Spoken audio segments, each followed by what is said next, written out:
Hello friends, मैं स्वागत करता हूँ डेली करंट अफेयर्स के इस सेशन में, जहां आप लोग को 30 मई 2025 के करंट अफेयर्स पूरा डिटेल्स में बताया जाएगा। तो आप सेशन लास्ट तक देखिएगा, बहुत सारे महत्वपूर्ण क्वेश्चन आपको जो है मिलने वाले हैं। आपके एग्जाम के लिए कई सारे क्वेश्चन ऐसे होंगे जो डायरेक्ट जो है यहाँ से पूछे जा सकते हैं। तो दोस्तों जो है, चलिए रेडी हो जाइए आज के सेशन के लिए, पूरा लास्ट तक देखिएगा। देखेंगे तो आपका दिल जो है खुश हो जाएगा। तो शुरुआत करते हैं आज के पहले क्वेश्चन के साथ। करा किस देश के अनुरोध पर इंटरपोल ने जो है पहली बार सिल्वर नोटिस जारी किया है? तो ये आपको बताना है। इंटरपोल ये क्या है? इंटरपोल जो है एक इंटरनेशनल पुलिस है। क्या है? इंटरनेशनल पुलिस है, इंटरनेशनल पुलिस ऑर्गेनाइजेशन है। तो ये ध्यान रखना, अभी इसके बारे में पूरा जो है आपको डिटेल्स में बता देंगे इंटरपोल क्या है। पहले ये बताना है कि ये पहली बार जो है सिल्वर नोटिस किस देश के रिक्वेस्ट पर जो है डाला गया है। तो क्या है पूरा मामला, मैं अभी बताता हूँ। पहले भी देखिएगा, यूएसए, भारत, फ्रांस, जापान। तो सही उत्तर रहेगा अपने प्यारे देश भारत के रिक्वेस्ट पर जो है इंटरपोल से जो है भारत ने रिक्वेस्ट किया था। अभी जल्दी ये सिल्वर नोटिस अभी जल्दी ही जारी किया गया, उसमें जो है इंटरपोल ने सिल्वर नोटिस जारी ही इसमें ऐड किया। आपने जो नोटिस जारी किया था उसके लिस्ट में, तो अभी पहली बार जो भारत के रिक्वेस्ट पर इसको जो है जारी किया गया। अब क्यों जारी किया जाता है, क्या है पूरा प्रोसेस, देखते हैं इसके बारे में। तो इंटरपोल ने जो है एक बड़े वीजा धोखाधड़ी के आरोपी जो है पूर्व फ्रांसीसी दूतावास के अधिकारी जो थे, शुभम शौकीन, इनका नाम थोड़ा सा ध्यान रखना। ये फ्रांस में जो है भारतीय दूतावास में काम करते थे, मतलब राजदूत थे, एम्बेसडर थे। तो इन्होंने जो है धोखाधड़ी किया था। क्या किया था? वीजा संबंधित धोखाधड़ी किया था। तो उससे संबंधित जो है जुड़ी अवैध संपत्तियों का पता लगाने के लिए भारत के अनुरोध पर जो है अपना पहला सिल्वर नोटिस जो है जारी किया गया है। तो ये आपको ध्यान रखना है, इंपॉर्टेंट है क्वेश्चन। ये भारत के रिक्वेस्ट पर किया गया, इसलिए भी इंपॉर्टेंट है। और इनका शुभम शौकीन का नाम भी थोड़ा सा ध्यान रखना है। अब सिल्वर नोटिस क्या है? तो सिल्वर नोटिस जो है जनवरी 2025 में एक रंग कोडित है इंटरपोल अलर्ट जारी किया गया था। तो अभी जनवरी 2025 में इसको जो है सिल्वर नोटिस को जारी किया है, उसमें जो है जोड़ा गया, ऐड किया गया है। जो अभी इसके संबंधित जो नोटिस होता है, इसको भी आपको दिखा देते हैं, इंटरपोल वाला जो नोटिस है। तो इसका उद्देश्य क्या है? उद्देश्य दुनिया भर में जो है आपराधिक रूप से अर्जित संपत्तियों की पहचान करना, उनका पता लगाना और उन्हें जो है पुनर्प्राप्त करना है। तो इसलिए जो है इस नोटिस को जारी किया गया है। मतलब अभी जो है ये जो सिल्वर नोटिस जारी किया गया है, जो इसकी संपत्तियां उसकी पूरा पहचान कर दिया जाएगा, पता लगाएगा, उसको जो अगर गलत तरीके से उसको कमाया गया है तो उसको जो है पुनर्प्राप्त किया जाएगा। तो इंटरपोल क्या है? इंटरपोल ये अंतरराष्ट्रीय आपराधिक पुलिस संगठन है। इसका स्थापना जो होता है, इस्टेब्लिशमेंट 1923 में, जो 1923 में हुआ था। फ्रांस के लियोन शहर में जो है इसका हेडक्वार्टर है। कहाँ है? लियोन। ये क्वेश्चन आपसे पूछा जा चुका है, इसका हेडक्वार्टर किस देश में है?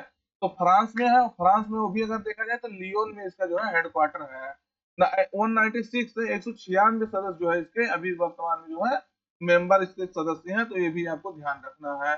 और इसके बारे में और देखेंगे तो यह जो है अंतरराष्ट्रीय पुलिस सहयोग और अपराध रोकथाम को जो है बढ़ावा देने के लिए महत्वपूर्ण भूमिका जो है निभाता है। और भारत में देखेंगे तो जो सीबीआई होता है, सेंट्रल ब्यूरो ऑफ इन्वेस्टिगेशन है, केंद्रीय अन्वेषण ब्यूरो हो, ये सभी इंटरपोल मामलों के लिए जो है नोडल एजेंसी के रूप में कार्य करता है। यानी अगर इंटरपोल से संबंधित कोई शिकायत होना है तो आप ये आपके डायरेक्ट जो है भारत में अगर कोई शिकायत ऐसा कुछ होना है तो डायरेक्ट आपकी सीबीआई से डील करेगा। और सीबीआई अगर इंटरनेशनल लेवल पर किसी को करना है तो इंटरपोल से सीबीआई संपर्क करेगा। यानी सीबीआई को जो है इसका क्या बना दिया गया है? एजेंसी बना दिया गया, नोडल एजेंसी बना दिया गया है भारत में। तो ये बात आपको ध्यान रखना, इंपॉर्टेंट है आपके लिए। अब इसके बारे में जो नोटिस जारी किया था उसको देखिएगा, इंटरपोल नोटिस देखिएगा। रेड नोटिस जारी किया जाता है वांटेड पर्सन जो कोई है तो उसके लिए जो जारी किया जाता है। येलो नोटिस जो है अगर कोई मिसिंग पर्सन है तो उसके लिए जारी करता है, मतलब वो गायब हो गया है। एडिशनल अगर इंफॉर्मेशन चाहिए तो ब्लू नोटिस जारी किया जाता है। और उसके बाद अनआइडेंटिफिकेशन है, बॉडीज अगर कहीं मिल जाए पूरे विश्व लेवल में कहीं, तो ब्लैक नोटिस जारी किया जाता है। ग्रीन नोटिस जो है वार्निंग एंड इंटेलिजेंस के लिए जो है जारी किया जाता है। ऑरेंज नोटिस जो है इमिनेंट थ्रेट के लिए, मतलब कोई ऐसा आसन्न खतरा आ गया, कोई तत्काल कोई ऐसा खतरा आ गया उसके लिए जारी किया जाता है। पर्पल नोटिस जो है मोडस ऑपरेंडी, इसके लिए जारी किया जाता है। और सिल्वर नोटिस देखिएगा, अभी ये पायलट फेज के रूप में, पायलट प्रोजेक्ट के रूप में इसको जो है लॉन्च किया गया। अभी जल्दी ही जनवरी 2025 में लॉन्च किया गया है। इसको इसमें क्या कह रहा है? आइडेंटिफिकेशन एंड जो है ट्रेसिंग ऑफ क्रिमिनल एसेट्स। तो जो है क्रिमिनल का आपराधिक रूप से जो एसेट कमाया गया है उसका जो है पहचान करने के लिए, उसको ट्रेस करने के लिए ये पायलट प्रोजेक्ट के रूप में, पायलट फेज के रूप में अभी सिल्वर नोटिस जल्दी ही जारी किया गया और पहली बार भारत के रिक्वेस्ट पर जो है इसको जो है अभी जारी भी कर दिया गया है। किसके मामले में जारी किया गया, तो शुभम शौकीन के मामले में जारी किया गया है। तो इसको भी आपको ध्यान रखना है। ये सब नोटिस थोड़ा सा है इसके बारे में, अगर चाहे तो आप जान सकते हैं, क्योंकि जो है हो सकता है एग्जामिनर आपसे डायरेक्ट पूछा जा सकता है कि इंटरपोल द्वारा जो है ये नोटिस जारी किया जाता है, इसका अर्थ क्या है। अगर एग्जामिनर थोड़ा सा भी गहराई में गया तो आपसे क्वेश्चन पूछा जा सकता है, ये आपको ध्यान रखना है। क्या ऐसे पूछा जाता है कि अभी हाल ही में किस संगठन द्वारा जो पहली बार सिल्वर नोटिस जारी किया गया, ये भी आपसे पूछा जा सकता है। अगला है, भारत में विकसित जो है किए जा रहे अगली पीढ़ी के 2 सीटर इलेक्ट्रिक ट्रेनर विमान का क्या नाम है। तो ये आपको बताना है, इसका जो अभी विकसित किया जा रहा है 2 सीटर इलेक्ट्रिक ट्रेनर विमान है, तो ये अभी पहले विदेश से खरीदा जाता था, जो लगभग इसका जो अभी इसको बनाने में बजट आ रहा है उसका जो है 2 गुना लगभग जो है लगता था पहले, जो है जब इसका इंपोर्ट किया जाता था। तो अभी उसका जो है आधा लगने लगा है। तो उसका किस नाम से इसको विकसित किया जा रहा है, तो ई सूर्या, ई हंसा, ई आकाश, ई विक्रांत। तो ई का मतलब होता है यहाँ इलेक्ट्रिक, मतलब इसको ध्यान रखना है। तो इलेक्ट्रिक हंसा नाम से जो है ये शुरू किया जा रहा है, या जो है इसको ट्रेनर विमान को जो है तैयार किया जा रहा है, विकसित किया जा रहा है। तो भारत आत्मनिर्भरता को जो है बढ़ावा देने के लिए अगली पीढ़ी का 2 सीटर इलेक्ट्रिक ट्रेनर विमान जो है इलेक्ट्रिक हंसा, ई हंसा जो है विकसित कर रहा है। तो इसको भी आपको ध्यान रखना है। यह आयातित ट्रेनर विमान की जो है लागत का लगभग आधा है, जो इसे जो है पायलट प्रशिक्षण के रूप में जो है लागत प्रभावी विकल्प जो है बनाता है। तो इसको भी ध्यान रखना है। तो ये हम आपसे बताए ना, ये लागत प्रभावी है और लगभग आधा, ये भी हम आपसे बताएं जो आयातित ट्रेनर है विमान की उसकी लगभग आधा इसका जो है वो लगता है। तो इसको भी आपको ध्यान रखना है। अगला क्वेश्चन है आपका, अंतरराष्ट्रीय आलू दिवस इंटरनेशनल पोटैटो डे कब मनाया जा रहा है या कब मनाया जाता है। तो ये आपको बताना है कब मनाया जाता है। तो हम लोग आज जो है, यानी आज मतलब 30 मई को यह दिवस जो है मना रहे हैं। अंतरराष्ट्रीय लेवल पे आलू से संबंधित मुद्दों को जो है डील करने के लिए, आलू से संबंधित, आलू को बढ़ावा देने के लिए, मतलब आलू के उत्पादन को बढ़ावा देने के लिए, उसके फायदे के बारे में बताने के लिए पूरा जो है इसे आज मनाया जाता है। और अभी ये जल्दी से ही मनाया जा रहा है, पिछली वर्ष से ये जो है ये मनाया जा रहा है, तो इसको इसीलिए जो है थोड़ा और इम्पोर्टेंट हो जाता है। तो अंतरराष्ट्रीय आलू दिवस यानी इंटरनेशनल पोटैटो डे हम लोग आज 30 मई को मना रहे हैं। और किस क्यों मना रहे हैं, क्योंकि खाद्य एवं कृषि संगठन यानी फूड एंड एग्रीकल्चर ऑर्गेनाइजेशन जो था 2023 में जो है संयुक्त राष्ट्र महासभा में जो है ये एक उससे रिक्वेस्ट किया था कि अंतरराष्ट्रीय आलू दिवस जो मनाने का एक मतलब ये प्रस्ताव दिया था। तो ये संयुक्त राष्ट्र महासभा ने इसको जो है 2023 में जो स्वीकार कर लिया था। 2024 में जो है 2024 से इसको जो पहली बार मनाया गया था, यानी अब की बार जो है 2025 में हम मना रहे हैं। ये सेकंड टाइम जो है, दूसरी बार ये क्या हो रहा है, अंतरराष्ट्रीय आलू दिवस मनाया जा रहा है। तो 2008 में जो है अंतरराष्ट्रीय आलू वर्ष भी घोषित किया गया था, फूड एंड एग्रीकल्चर ऑर्गेनाइजेशन खाद्य एवं कृषि संगठन द्वारा जो है 2008 को अंतरराष्ट्रीय आलू वर्ष भी घोषित किया गया है। तो आलू के बारे में अगर जानेंगे तो एक कंद है, यानी भूमिगत तना वाला जो है ये पौधा है।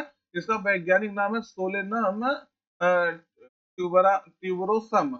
तो इसको भी आपको ध्यान रखना है थोड़ा सा, कि मतलब इसका वैज्ञानिक नाम अगर कहीं पूछे तो आपको इसके बारे में जानकारी रहे। तो भूमिगत तना है और कंद भी है ये।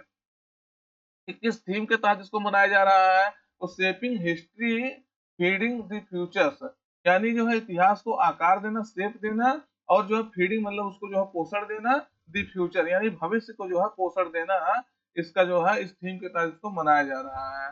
अगर देखेंगे तो आलू का उद्गम जो है पेरू में एंडीज पर्वत पर होता है। इसका जो है उद्गम देखेंगे, मतलब इसका पेरू में जो है एंडीज पर्वत पर इसका जो है उत्पन्न माना जाता है ये। और भारत में आलू पुर्तगालियों द्वारा जो है लाया गया था। देखिएगा अभी आईएएस में इसी मॉडल में एक क्वेश्चन पूछा था, आप देखेंगे तो उसमें जो है पूछा था कि मतलब ये पपीता वगैरह जो 3 चीज दिया था उसमें किस देश से जो है आया था। तो पुर्तगालियों द्वारा आलू लाया गया था भारत में, इसको भी आपको ध्यान रखना है क्योंकि क्वेश्चन इस मॉडल में पूछा जाता है आपका। अगर शीर्ष आलू उत्पादक देश देखेंगे तो भारत जो है पूरे विश्व में चीन के बाद जो है दूसरा सबसे बड़ा आलू उत्पादक देश है पूरे विश्व में। ये भी आपको ध्यान रखना है। और राज्य में अगर देखेंगे तो राज्य में अगर देखेंगे शीर्ष आलू उत्पादक जो है पोटैटो प्रोडक्शन वाला स्टेट, तो देखेंगे उत्तर प्रदेश जो है लगभग 30%, 29 समथिंग है, लगभग 30% जो है आलू उत्तर प्रदेश अकेले उत्पादित करता है। पश्चिम बंगाल आपका सेकंड स्थान पे है बिहार आपका थर्ड पर है, गुजरात आपका फोर्थ पर है, मध्य प्रदेश आपका 5 पर है। ये थोड़ा सा तीन तो आपको याद रखना है, सबसे पहले यूपी, उसके बाद जो है पश्चिम बंगाल, उसके बाद बिहार, और गुजरात और मध्य प्रदेश भी आलू की उत्पादन करते हैं। अगर अंतरराष्ट्रीय आलू अनुसंधान केंद्र देखेंगे, इंटरनेशनल पोटैटो रिसर्च सेंटर है, तो ये आपके कहाँ है, पेरू के लीमा में है, इसको भी आपको ध्यान रखना है। कहाँ, अभी कुछ दिन पहले ही इससे संबंधित एक क्वेश्चन आया था कि मतलब भारत 2050 तक जो है विश्व में सबसे अधिक आलू का उत्पादन हो जाएगा, किसने कहा था, तो यही अंतरराष्ट्रीय आलू अनुसंधान केंद्र द्वारा कहा गया था। तो इसको इसीलिए जो है अभी कुछ दिन तक हमको लग रहा 5 से 10 दिन हुआ होगा, उसके बीच में आपको पूरा इसके बारे में बताए थे। और केंद्रीय आलू अनुसंधान केंद्र जो है देखेंगे तो आपका कहाँ है, शिमला में है। ये भी आपको क्वेश्चन देखना है, ध्यान रखना है। मतलब अगर केंद्रीय स्तर पे देखेंगे आलू के अनुसंधान के लिए, यानी भारत में जो है आलू अनुसंधान के लिए केंद्र अगर बनेंगे तो हिमाचल प्रदेश के शिमला में जो है स्थापित किया गया है। अगर अंतरराष्ट्रीय स्तर पर देखेंगे तो पेरू एक देश है दक्षिण अमेरिका में, और उसकी राजधानी लीमा है, तो लीमा में इसका केंद्र स्थापित किया गया है विश्व लेवल में आलू के अनुसंधान से संबंधित जो है उसको बढ़ावा देने के लिए, उसके प्रोडक्शन को बढ़ावा देने के लिए। और अगर देखेंगे ये जो इंटरनेशनल जो है पोटैटो रिसर्च सेंटर है, उसका एक शाखा जो है आपके आगरा में भी खोल दिया गया है, पिछले 1 से 2 साल के पहले जो है खोला गया था। ये बातें भी आपको ध्यान रखना है। आज एक दिवस हम लोग और मना रहे हैं, हिंदी पत्रकारिता दिवस मना रहे हैं। कब मना रहे हैं, 30 मई को जो है यह दिवस मना रहे हैं। तो इसको भी आपको ध्यान रखना है, हिंदी पत्रकारिता दिवस कब मना रहे हैं, 30 मई को। अब 30 मई को क्यों मनाते हैं, क्योंकि 30 मई 1826 में को जो है भारत में पहली बार हिंदी भाषा का समाचार पत्र जो उदंत मार्तंड प्रकाशित हुआ था। वो भी किसके द्वारा प्रकाशित हुआ था, तो जो कानपुर के निवासी थे जुगल किशोर शुक्ला, ये कोलकाता में जो है पहली बार ये जो है उदंत मार्तंड जो है हिंदी में एक समाचार पत्र जो है निकाले थे। इसीलिए इनका इनके नाम इसलिए जो पत्रकार के दिवस पर जो है यह मनाया जाता है। तो यह साप्ताहिक समाचार पत्र था, लेकिन यहाँ ध्यान रखना है। आप देखिएगा जैसे बंगाल वगैरह हो गया, तो वहाँ आप जो हिंदी भाषा के लोग कम मिलते हैं, तो वहीं जो है कोलकाता में निकाले थे, तो वहाँ कम पढ़ने वाले लोग थे, बस इनको जल्दी ही जो है बंद कर देना पड़ा था। लेकिन ये अपना पहला ये हासिल कर लिए कि हाँ हिंदी समाचार पत्र हमें निकाले थे। तो ये भी आपको ध्यान रखना है। अगला क्वेश्चन है मित्रों, किस राज्य के विश्वविद्यालय ने जो है भारत की पहली जीन संपादित भेड़ का जो है उत्पादन किया है। तो ये किस राज्य ने जो है उत्पादन किया पहली बार, किस राज्य के जो है विश्वविद्यालय ने, तो तमिलनाडु, जम्मू कश्मीर, पंजाब, हरियाणा। तो कहाँ का है, इस सही उत्तर आप करेंगे जम्मू कश्मीर की जो है यूनिवर्सिटी ने पहली बार इसके जीन संपादित भेड़ का उत्पादन किया है। तो उसका विश्वविद्यालय का नाम है शेर ए कश्मीर कृषि विज्ञान और प्रौद्योगिकी विश्वविद्यालय ने भारत की पहली जीन संपादित भेड़ का जो है सफलतापूर्वक उत्पादन किया है, जिससे जो है मांसपेशी में 30% की वृद्धि जो है हुई है। तो याद याद रखना है, और जिससे उसकी मांसपेशी में जो है इसमें 30% की वृद्धि हुई है। तो इसको आपको ध्यान रखना है। यह आनुवंशिक रूप से जो है संशोधित मेमना है, जिसका विकास जो है मायोस्टेटिन जीन का जो है संपादित करके किया गया है। तो ये जो मायोस्टेटिन जीन है, ये मांसपेशियों की वृद्धि को जो है नियंत्रित करता है। यानी अगर इस जीन को जो है चेंज कर दिया गया है, जीन से पहली बार जो जीन संपादित भेड़ का सफलता किया गया है, तो इसमें सबसे महत्वपूर्ण फायदा होने वाला है कि ये मांसपेशियों में इससे जो है वृद्धि होगी, लगभग 30% वृद्धि इसमें जो है देखा जा रहा है। और क्रिस्पर कैस9 टेक्नोलॉजी का यूज करके जो है इसको किया जाता है। आप इसके बारे में हम आपको एक दो बार बता चुके हैं, क्रिस्पर कैस9 कैसे कार्य करता है, फिर आपको कभी जो है दूसरे सिस्टम पर डिटेल में इसके बारे में बता देंगे। तो ये भी आपको ध्यान रखना है किस टेक्नोलॉजी से इसका यूज करके होता है, क्योंकि क्वेश्चन ये पूछा जा चुका है, कई जगह पूछा जाएगा क्रिस्पर कैस टेक्नोलॉजी क्या है, तो कैस9 टेक्नोलॉजी या कैसे इसका जो है किया जाता है, ये भी आपसे पूछा जा सकता है। अगला क्वेश्चन है, रक्षा अनुसंधान एवं विकास संगठन यानी DRDO, defence research development organisation ने किस शहर में जो है क्वांटम प्रौद्योगिकी जो है अनुसंधान केंद्र यानी क्वांटम टेक्नोलॉजी रिसर्च सेंटर का उद्घाटन किया है। तो किसने किया है ये आपको बताना है। सही उत्तर आपका रहेगा, पहले विकल्प देखिएगा, नई दिल्ली, बेंगलुरु, हैदराबाद, कोच्चि। तो किसने किया है, तो सही उत्तर आपका रहेगा नई दिल्ली में जो है डीआरडीओ ने इसका जो है उद्घाटन किया है। अब क्या है इसकी विशेषता देखते हैं हम। तो डीआरडीओ ने जो है अभी 27 मई को नई दिल्ली में मेटकाफ हाउस में क्वांटम प्रौद्योगिकी अनुसंधान केंद्र का जो है क्वांटम टेक्नोलॉजी रिसर्च सेंटर का उद्घाटन किया है। किसने किया है, डिफेंस रिसर्च डेवलपमेंट ऑर्गेनाइजेशन ने किया है। रक्षा अनुसंधान विकास संगठन ने किया है। तो ध्यान रखना इसका उद्देश्य क्या है, तो रक्षा और रणनीतिक उद्देश्यों के लिए जो है क्वांटम विज्ञान में भारत की स्वदेशी क्षमताओं को जो है मजबूत करने के उद्देश्य से इसको है इसका सेंटर का उद्घाटन किया गया है नई दिल्ली में। इसमें जो है महत्वपूर्ण क्वांटम डोमेन में जो है अनुसंधान के लिए उन्नत प्रयोगात्मक सेटअप है, और इसमें अल्ट्रा सिक्योर संचार सुनिश्चित करने के लिए जो है क्वांटम कुंजी वितरण के लिए जो है सिंगल फोटान स्रोतों और प्लेटफॉर्म के लिए जो है टेस्ट बेड भी है इसमें है। तो ये भी आपको ध्यान रखना है। अब डीआरडीओ के बारे में जानेंगे। डीआरडीओ डीआरडीओ का स्थापना जो होता है आपका 1958 में हुआ था। तो ये आपको ध्यान रखना है। इसका हेडक्वार्टर आप देखेंगे तो न्यू दिल्ली में इसका जो है हेडक्वार्टर है। ये क्वेश्चन आपका ध्यान रखना है, क्योंकि आप देखेंगे तो इसरो जो है इसका हेडक्वार्टर आपका बेंगलुरु में मिलेगा। इसकी स्थापना 1969 में हुआ था। कब? इसरो की 15 अगस्त 1969 में हुआ था, लेकिन डीआरडीओ की स्थापना उससे पहले हो गया था, 1958 में हो गया था। लगभग 11 साल पहले इसका स्थापना हुआ था। और न्यू दिल्ली में हेडक्वार्टर है। उसके बाद इसका इनका नाम याद रखना है, क्योंकि अभी एक क्वेश्चन और आपका जो है कल बना था, कल ही या परसों में इसका जो है इनका एक्सटेंडेड हुआ है। समीर बी कामत जो है इसके क्या है, चीफ है। कामत है, कामत या कामत कह लीजिए, कामत है। समीर भी कामत जो है इसके चीफ हैं। इनके कार्यकाल में जो है 1 ईयर्स का जो है 1 वर्ष का जो है बढ़ोतरी किया गया है। इसके कारण से ये जो है न्यूज में थे। तो याद रखना डीआरडीओ के बारे में भी आपको यहाँ बता दिए, उसके बाद इनसे संबंधित जो क्वेश्चन था ये भी आपको बता दिए। तो ये बातें आपको ध्यान रखना है। अगला क्वेश्चन एक दो देखते हैं। अगला क्वेश्चन है वित्तीय वर्ष 2024-25 में जो है किस क्षेत्र को जो है सबसे अधिक प्रत्यक्ष विदेशी निवेश यानी फॉरेन डायरेक्ट इन्वेस्टमेंट इक्विटी जो है प्राप्त हुआ है। तो किस क्षेत्र को जो है सबसे ज्यादा ये इक्विटी प्राप्त हुआ है, ये आपको बताना है। सेवाएं, कंप्यूटर सॉफ्टवेयर और हार्डवेयर, ट्रेडिंग, कृषि। सही उत्तर आपका रहेगा सर्विसेज को जो है, सेवाओं को जो है सबसे अधिक जो है फॉरेन डायरेक्ट इन्वेस्टमेंट जो है प्राप्त हुआ है। तो भारत ने जो है भारत ने वित्त वर्ष, भारत ने कब वित्त वर्ष दिया है, भारत ने वित्त वर्ष 2024-25 में विदेशी प्रत्यक्ष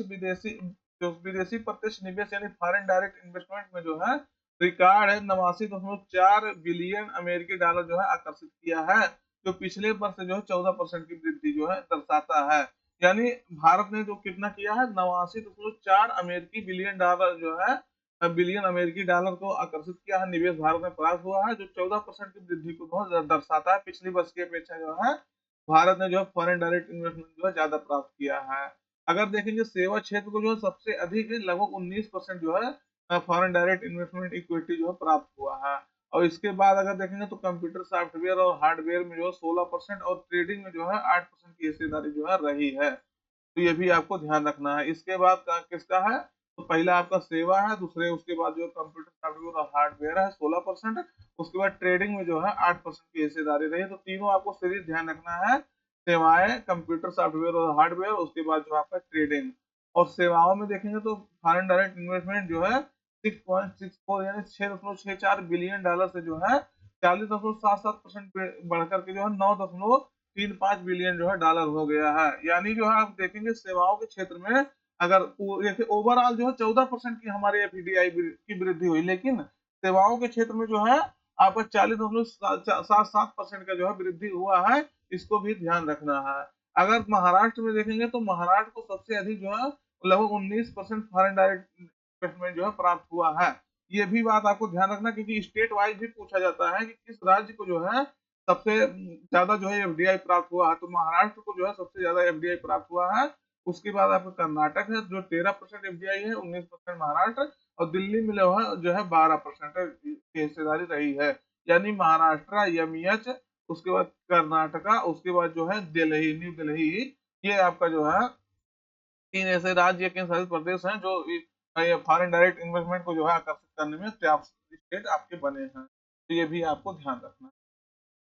अगला क्वेश्चन है डैनियल नोबोवा 21 देश के प्रधानमंत्री के रूप में जो है शपथ लिए हैं। तो ये आपको बताना है कोलंबिया, फिलीपींस, इक्वाडोर, मेक्सिको 21 देश के प्रधानमंत्री के रूप में जो है शपथ ग्रहण किए हैं। ये कह सकते हैं सेकंड टाइम जो है ये शपथ ग्रहण किए हैं। तो इक्वाडोर के जो है ये प्रेसिडेंट सॉरी प्रधानमंत्री प्राइम मिनिस्टर के रूप में जो है शपथ लिए हैं। तो हाल ही में जो है डैनियल नोबोवा ने इक्वाडोर के 48वें राष्ट्रपति के रूप में शपथ ली है, जो 55.8% वोट के साथ जो है जीत हासिल किए हैं। और इससे पहले जो 2023 में जो है राष्ट्रपति चुने गए थे और दोबारा जो है राष्ट्रपति ये चुने गए हैं। देखिए कि राष्ट्रपति दिख रहा कहीं-कहीं जो है ये आपका प्रधानमंत्री।